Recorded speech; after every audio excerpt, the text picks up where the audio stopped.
بسم الله الرحمن الرحيم يا أيها الذين آمنوا أوفوا بالعقود أحلت لكم بهيمة الأنعام إلا ما يتلى عليكم غير محل الصيد وأنتم حرم إن الله يحكم ما يريد يا أيها الذين آمنوا لا تحلوا شعائر الله ولا الشهر الحرام ولا الهدي ولا القلائد ولا آمين البيت الحرام يبتغون فضلا من ربهم ورضوانا وإذا حللتم فاصطادوا ولا يجرمنكم شنآن قوم أن صدوكم عن المسجد الحرام أن تعتدوا وتعاونوا على البر والتقوى ولا تعاونوا على الإثم والعدوان واتقوا الله إن الله شديد العقاب حرمت عليكم الميتة والدم ولحم الخنزير وما أهل لغير الله به والمنخنقة والموقوذة والمتردية والنطيحة وما أكل السبع إلا ما ذكيتم وما ذبح على النصب وأن تستقسموا بالأزلام ذلكم فسق اليوم يئس الذين كفروا من دينكم فلا تخشوهم واخشون اليوم أكملت لكم دينكم وأتممت عليكم نعمتي ورضيت لكم الإسلام دينا فمن اضطر في مخمصة غير متجانف لإثم فإن الله غفور رحيم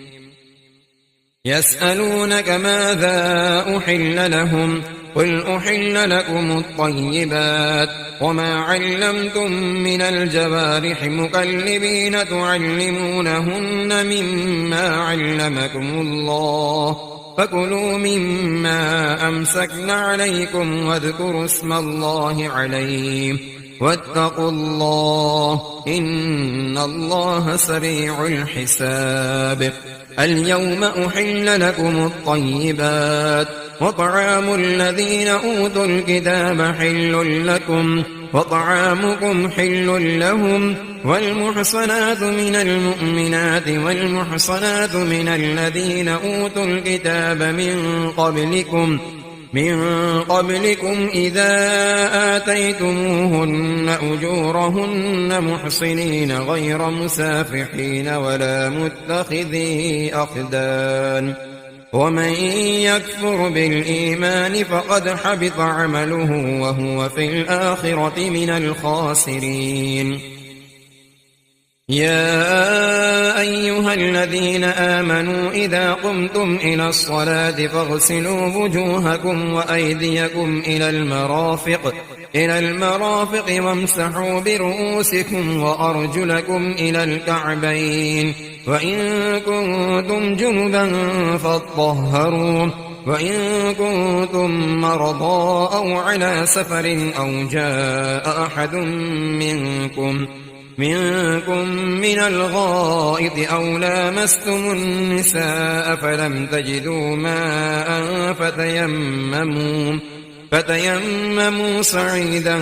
طيبا فامسحوا بوجوهكم وأيديكم منه ما يريد الله ليجعل عليكم من حرج ولكن يريد ليطهركم وليتم نعمته عليكم لعلكم تشكرون واذكروا نعمة الله عليكم وميثاقه الذي واثقكم به إذ قلتم سمعنا وأطعنا واتقوا الله إن الله عليم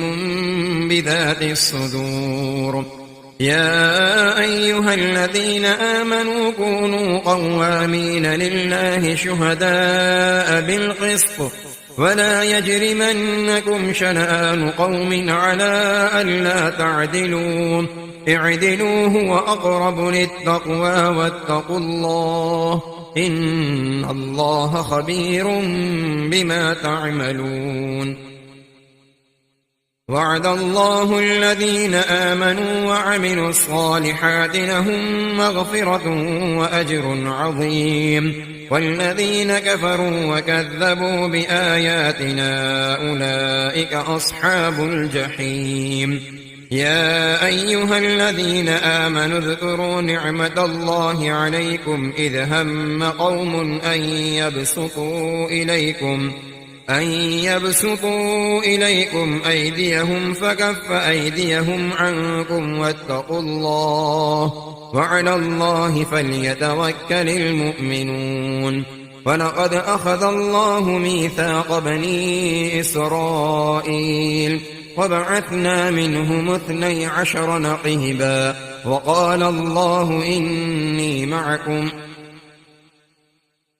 لئن أقمتم الصلاة وآتيتم الزكاة وآمنتم برسلي وعزرتموهم وأقرضتم الله قرضا حسنا لأكفرن عنكم سيئاتكم ولأدخلنكم جنات تجري من تحتها الأنهار، فمن كفر بعد ذلك منكم فقد ضل سواء السبيل. فبما نقضهم ميثاقهم لعناهم وجعلنا قلوبهم قاسية يحرفون الكلم عن مواضعه ونسوا حظا مما ذكروا به، ولا تزال تطلع على خائنة منهم إلا قليلا منهم فاعف عنهم واصفح إن الله يحب المحسنين. ومن الذين قالوا إنا نصارى أخذنا ميثاقهم فنسوا حظا مما ذكروا به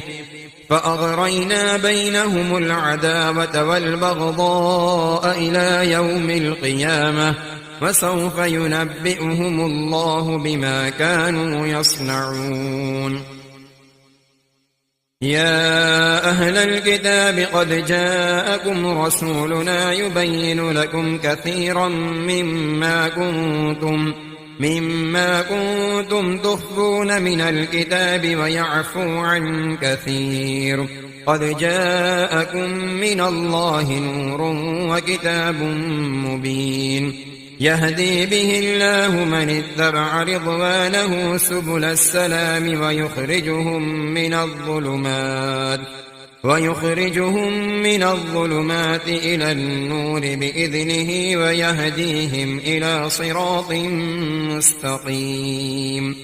لقد كفر الذين قالوا إن الله هو المسيح ابن مريم، قل فمن يملك من الله شيئا إن أراد أن يهلك المسيح ابن مريم وأمه ومن في الأرض جميعا، ولله ملك السماوات والأرض وما بينهما يخلق ما يشاء والله على كل شيء قدير.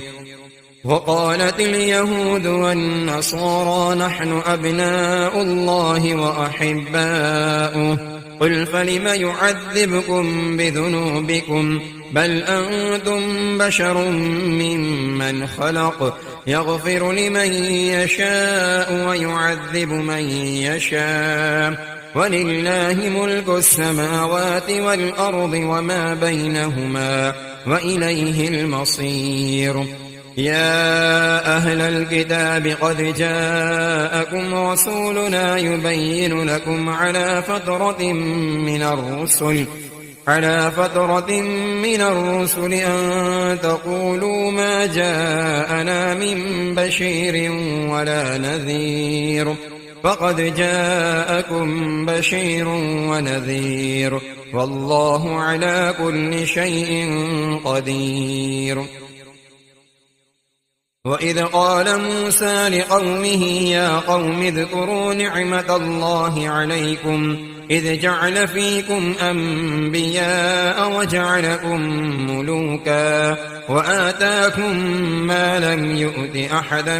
من العالمين يا قوم ادخلوا الأرض المقدسة التي كتب الله لكم ولا ترتدوا على أدباركم فتنقلبوا خاسرين قالوا يا موسى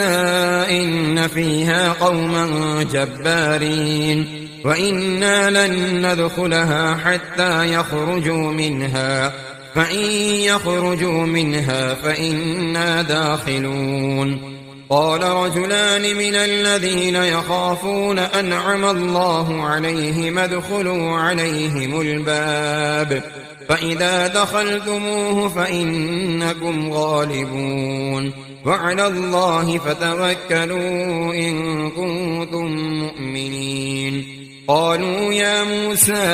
إنا لن ندخلها أبدا ما داموا فيها فاذهب أنت وربك فقاتلا إنا هاهنا قاعدون قال رب إني لا أملك إلا نفسي وأخي فافرق بيننا وبين القوم الفاسقين قال فإنها محرمة عليهم 40 سنة يتيهون في الأرض فلا تأس على القوم الفاسقين واتل عليهم نبأ ابني آدم بالحق إذ قربا قربانا فتقبل من أحدهما ولم يتقبل من الآخر قال لأقتلنك قال إنما يتقبل الله من المتقين لئن بسطت إلي يدك لتقتلني ما أنا بباسط يدي إليك لأقتلك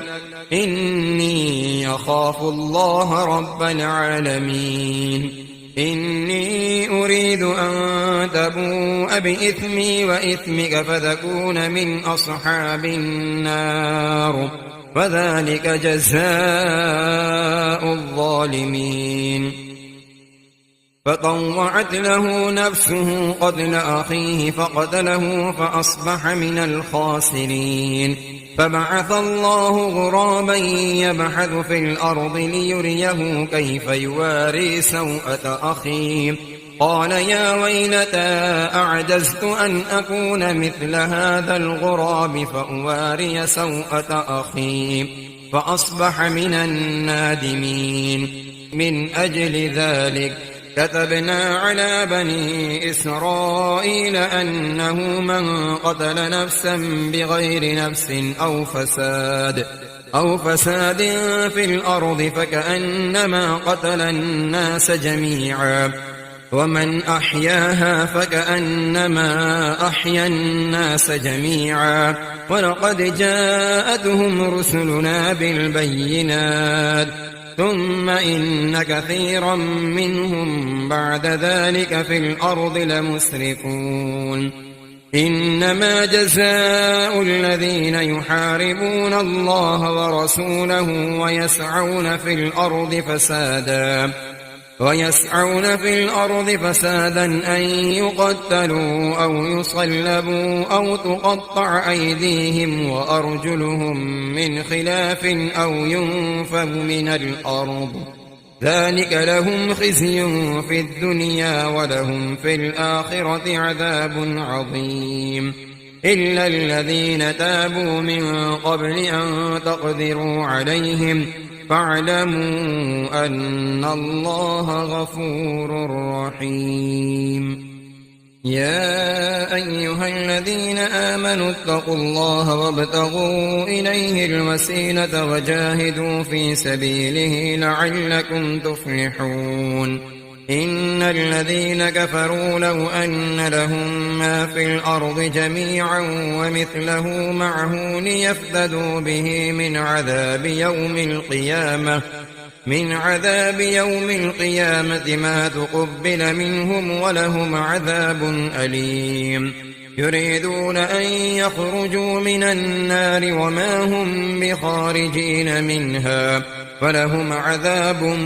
مقيم والسارق والسارقة فاقطعوا أيديهما جزاء بما كسبا نكالا من الله والله عزيز حكيم فمن تاب من بعد ظلمه وأصلح فإن الله يتوب عليه إن الله غفور رحيم ألم تعلم أن الله له ملك السماوات والأرض يعذب من يشاء ويغفر لمن يشاء والله على كل شيء قدير يا أيها الرسول لا يحزنك الذين يسارعون في الكفر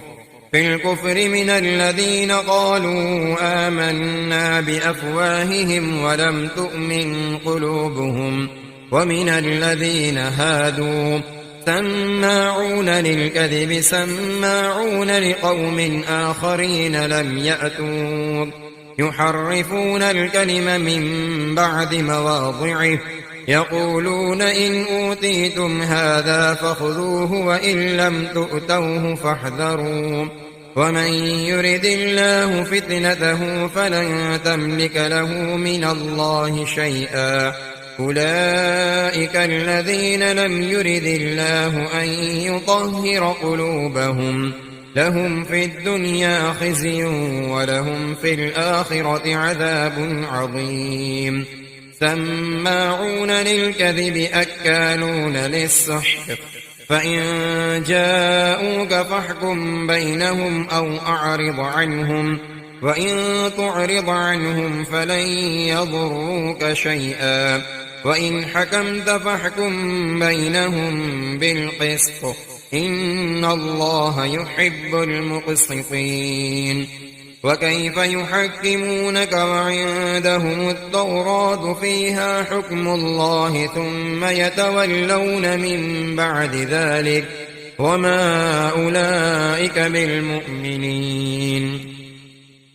إنا أنزلنا التوراة فيها هدى ونور يحكم بها النبيون الذين أسلموا للذين هادوا والربانيون والأحبار بما استحفظوا من كتاب الله وكانوا عليه شهداء فلا تخشوا الناس واخشوني ولا تشتروا بآياتي ثمنا قليلا ومن لم يحكم بما أنزل الله فأولئك هم الكافرون وكتبنا عليهم فيها أن النفس بالنفس والعين بالعين والأنف بالأنف والأذن بالأذن والسن بالسن والجروح قصاص فمن تصدق به فهو كفارة له ومن لم يحكم بما أنزل الله فأولئك هم الظالمون وقفينا على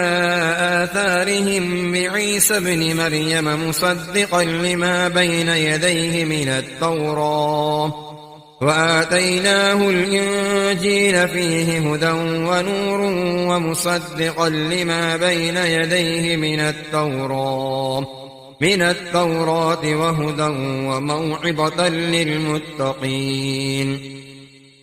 وليحكم أهل الإنجيل بما أنزل الله فيه ومن لم يحكم بما أنزل الله فأولئك هم الفاسقون وأنزلنا إليك الكتاب بالحق مصدقا لما بين يديه من الكتاب ومهيمنا عليه فاحكم بينهم بما أنزل الله ولا تتبع أهواءهم عما جاءك من الحق لكل جعلنا منكم شرعة ومنهاجا ولو شاء الله لجعلكم أمة واحدة ولكن فيما آتاكم فاستبقوا الخيرات إلى الله مرجعكم جميعا فينبئكم بما كنتم فيه تختلفون وأن احكم بينهم بما أنزل الله ولا تتبع أهواءهم واحذرهم أن يفتنوك عن بعض ما أنزل الله إليك فإن تولوا فاعلم أنما يريد الله أن يصيبهم ببعض ذنوبهم وإن كثيرا من الناس لفاسقون أفحكم الجاهلية يبغون ومن أحسن من الله حكما لقوم يوقنون يا أيها الذين آمنوا لا تتخذوا اليهود والنصارى أولياء بعضهم أولياء بعض ومن يتولهم منكم فإنه منهم إن الله لا يهدي القوم الظالمين فترى الذين في قلوبهم مرض يسارعون فيهم يقولون نخشى أن تصيبنا دائرة فعسى الله أن يأتي بالفتح أو أمر من عنده فيصبحوا على ما أسروا في أنفسهم نادمين ويقول الذين آمنوا أهؤلاء الذين أقسموا بالله جهد أيمانهم إنهم لمعكم حبطت أعمالهم فأصبحوا خاسرين يا أيها الذين آمنوا من يرتد منكم عن دينه فسوف يأتي الله بقوم يحبهم ويحبونه أذلة على المؤمنين أعزة على الكافرين يجاهدون في سبيل الله ولا يخافون لومة لائم ذلك فضل الله يؤتيه من يشاء والله واسع عليم إنما وليكم الله ورسوله والذين آمنوا الذين يقيمون الصلاة ويؤتون الزكاة وهم راكعون ومن يتول الله ورسوله والذين آمنوا فإن حزب الله هم الغالبون يا أيها الذين آمنوا لا تتخذوا الذين اتخذوا دينكم هزوا ولعبا من الذين أوتوا الكتاب من قبلكم والكفار أولياء واتقوا الله إن كنتم مؤمنين وإذا ناديتم إلى الصلاة اتخذوها هزوا ولعبا ذلك بأنهم قوم لا يعقلون قل يا أهل الكتاب هل تنقمون منا إلا أن آمنا بالله وما أنزل إلينا وما أنزل من قبل وأن أكثركم فاسقون قل هل أنبئكم بشر من ذلك مثوبة عند الله بل لعنه الله وغضب عليه وجعل منهم القردة والخنازير وعبد الطاغوت أولئك شر مكانا وأضل عن سواء السبيل وإذا جاءوكم قالوا آمنا وقد دخلوا بالكفر وهم قد خرجوا به والله أعلم بما كانوا يكتمون وترى كثيرا منهم يسارعون في الإثم والعدوان وأكلهم السحت لبئس ما كانوا يعملون لولا ينهاهم الربانيون والأحبار عن قولهم الإثم وأكلهم السحت لبئس ما كانوا يصنعون. وقالت اليهود يد الله مغلولة غلت أيديهم ولعنوا بما قالوا بل يداه مبسوطتان ينفق كيف يشاء وليزيدن كثيرا منهم ما أنزل إليك من ربك طغيانا وكفرا وألقينا بينهم العداوة والبغضاء إلى يوم القيامة كلما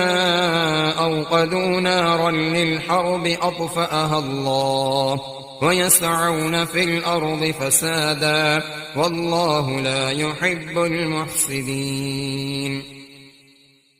ولو أن أهل الكتاب آمنوا واتقوا لكفرنا عنهم سيئاتهم ولأدخلناهم جنات النعيم. ولو أنهم أقاموا التوراة والإنجيل وما أنزل إليهم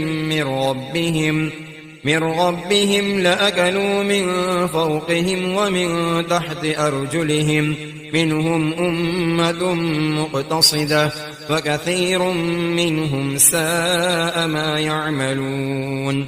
يا أيها الرسول بلغ ما أنزل إليك من ربك وإن لم تفعل فما بلغت رسالته والله يعصمك من الناس إن الله لا يهدي القوم الكافرين. قل يا أهل الكتاب لستم على شيء حتى تقيموا التوراة والإنجيل وما أنزل إليكم من ربكم وليزيدن كثيرا منهم ما أنزل إليك من ربك طغيانا وكفرا فلا تأس على القوم الكافرين. إن الذين آمنوا والذين هادوا والصابئون والنصارى من آمن بالله واليوم الآخر وعمل صالحا فلا خوف عليهم ولا هم يحزنون. لقد أخذنا ميثاق بني إسرائيل وأرسلنا إليهم رسلا كلما جاءهم رسول بما لا تهوى أنفسهم فريقا كذبوا وفريقا يقتلون. وحسبوا ألا تكون فتنة فعموا وصموا ثم تاب الله عليهم ثم عموا وصموا كثير منهم والله بصير بما يعملون. لقد كفر الذين قالوا إن الله هو المسيح ابن مريم وقال المسيح يا بني إسرائيل اعبدوا الله ربي وربكم إنه من يشرك بالله فقد حرم الله عليه الجنة ومأواه النار وما للظالمين من أنصار. لقد كفر الذين قالوا إن الله ثالث ثلاثة وما من إله إلا إله واحد وإن لم ينتهوا عما يقولون ليمسن الذين كفروا منهم عذاب أليم. أفلا يتوبون إلى الله ويستغفرونه والله غفور رحيم. ما المسيح ابن مريم إلا رسول قد خلت من قبله الرسل وأمه صديقة كانا يأكلان الطعام انظر كيف نبين لهم الآيات ثم انظر أنا يؤفكون.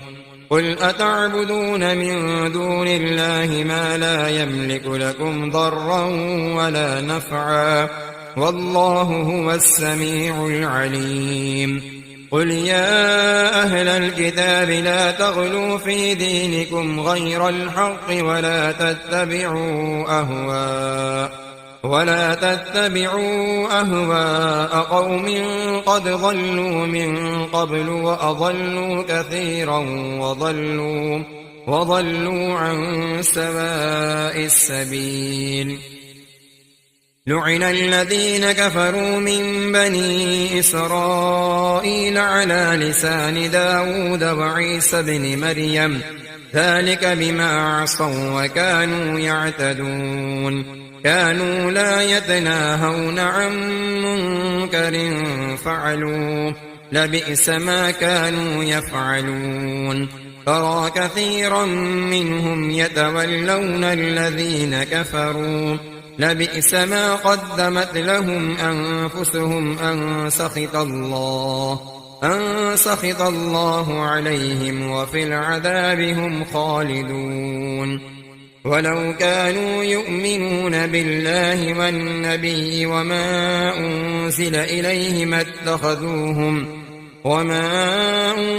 إليه ما اتخذوهم أولياء ولكن كثيرا منهم فاسقون. لتجدن أشد الناس عذابة للذين آمنوا اليهود والذين أشركوا ولتجدن أقربهم مودة للذين آمنوا الذين قالوا إنا نصارى ذلك بأن منهم قسيسين ورهبانا وأنهم لا يستكبرون. أعوذ بالله من الشيطان الرجيم. بسم الله الرحمن الرحيم. وإذا سمعوا ما أنزل إلى الرسول ترى أعينهم تفيض من الدمع مما عرفوا من الحق يقولون ربنا آمنا فاكتبنا مع الشاهدين. وما لنا لا نؤمن بالله وما جاءنا من الحق ونطمع أن يدخلنا ربنا مع القوم الصالحين. فأثابهم الله بما قالوا جنات تجري من تحتها الأنهار خالدين فيها وذلك جزاء المحسنين. والذين كفروا وكذبوا بآياتنا أولئك أصحاب الجحيم. يا أيها الذين آمنوا لا تحرموا طيبات ما أحل الله لكم ولا تعتدوا إن الله لا يحب المعتدين. فكلوا مما رزقكم الله حلالا طيبا واتقوا الله الذي أنتم به مؤمنون. لا يؤاخذكم الله باللغو في أيمانكم ولكن يؤاخذكم بما عقدتم الأيمان. فكفارته إطعام 10 مساكين من أوسط ما تطعمون أهليكم أو كسوتهم أو تحرير رقبة. فمن لم يجد فصيام 3 أيام ذلك كفارة أيمانكم إذا حلفتم واحفظوا أيمانكم كذلك يبين الله لكم آياته لعلكم تشكرون. يا أيها الذين آمنوا إنما الخمر والميسر والأنصاب والأزلام رجس من عمل الشيطان فاجتنبوه لعلكم تفلحون. إنما يريد الشيطان أن يوقع بينكم العداوة والبغضاء في الخمر والميسر ويصدكم عن ذكر الله وعن الصلاة فهل أنتم منتهون. وأطيعوا الله وأطيعوا الرسول واحذروا فإن توليتم فاعلموا أنما على رسولنا البلاغ المبين. ليس على الذين آمنوا وعملوا الصالحات جناح فيما طعموا إذا ما اتقوا وآمنوا وعملوا الصالحات ثم اتقوا وأحسنوا والله يحب المحسنين. يا أيها الذين آمنوا ليبلونكم الله بشيء من الصيد تناله أيديكم ورماحكم ليعلم الله من يخافه بالغيب، فمن اعتدى بعد ذلك فله عذاب أليم. يا أيها الذين آمنوا لا تقتلوا الصيد وأنتم حرم، ومن قتله منكم متعمدا فجزاء مثل ما قتل من النعم يحكم به ذوى عدل منكم هديا بالغ الكعبة أو كفارة طعام مساكين أو عدل ذلك صياما ليذوق وبال أمره، عفى الله عما سلف، ومن عاد فينتقم الله منه والله عزيز ذو انتقام. أحل لكم صيد البحر وطعامه متاعا لكم وللسيارة، وحرم عليكم صيد البر ما دمتم حرما، واتقوا الله الذي إليه تحشرون. جعل الله الكعبة البيت الحرام قياما للناس والشهر الحرام والهدي والقلائد، ذلك لتعلموا أن الله يعلم ما في السماوات وما في الأرض وأن الله بكل شيء عليم.